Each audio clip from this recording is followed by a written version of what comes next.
অসমত কংগ্ৰেছ চৰকাৰ হোৱাটো প্ৰায় নিশ্চিত। একদম সঁচা। গৌৰৱ গগৈ অহাৰ পিছত উত্থান কংগ্ৰেছৰ কাৰণে বহুত বেছি হৈছে আৰু 2026 গভৰ্ণমেণ্ট হ'ব এইকাৰণে হেমন্ত বিশ্ব শৰ্মা পুৰা পইচালি বেমাই আছে। কিমানখন চিটত এবাৰ কংগ্ৰেছ দলে প্ৰতিনিধিত্ব কৰিব? 75 চিটটো আমি 100 ওপৰত খেলিম, কিন্তু 75 পৰা 80 চিট লৈ আমি গভৰ্ণমেণ্ট কৰিম।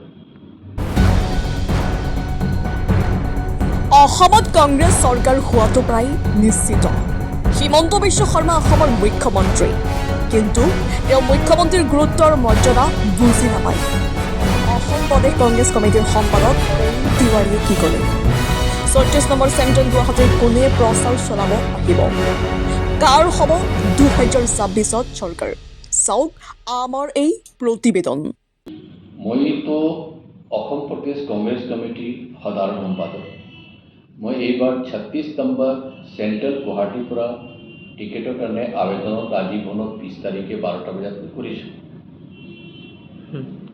কেনেকুৱা আশাবাদী, যিহেতু আপুনি দলৰ মই আশাবাদী যে চেণ্ট্ৰেল গুৱাহাটীৰ পৰা যদি মোক টিকেট দিয়ে তেতিয়া মই জিতটো মোৰ ফাইনেল।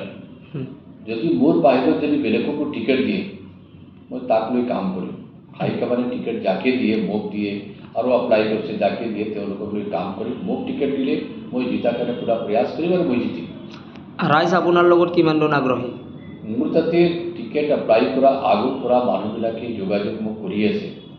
টিকেট এপ্লাই কৰাৰ পিছত ইমান যোগাযোগ কৰিছে, ইমান টেলিফোন কৰিছে যে আপুনি যেতিয়া আহিছে তেতিয়া কাম হ'ব আৰু কথা হৈছে কি আপুনি খেলিব লাগে, আমি আপোনাৰ লগত আছোঁ।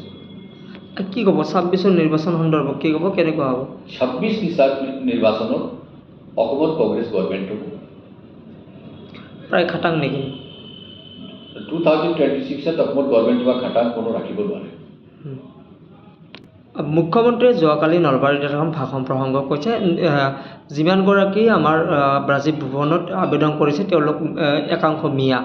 কি ক'ব এই সন্দৰ্ভত?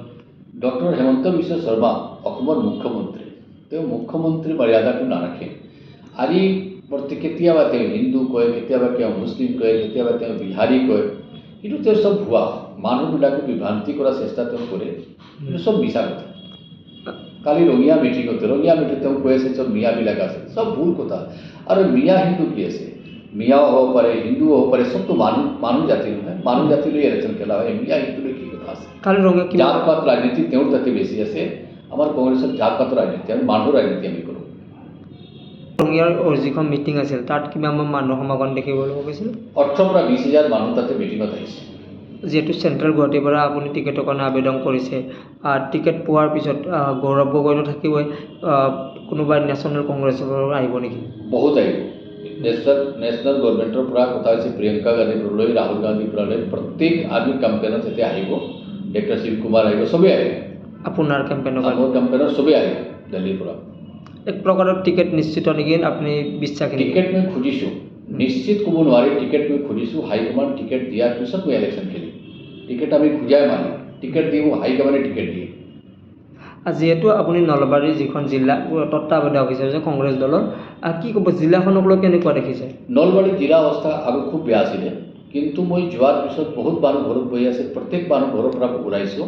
এতিয়া চব মানুহবিলাক কথা হৈছে কি নলবাৰীত এইবাৰ 3টা সমষ্টি আমি জিতিম, এইটো ফাইনেল।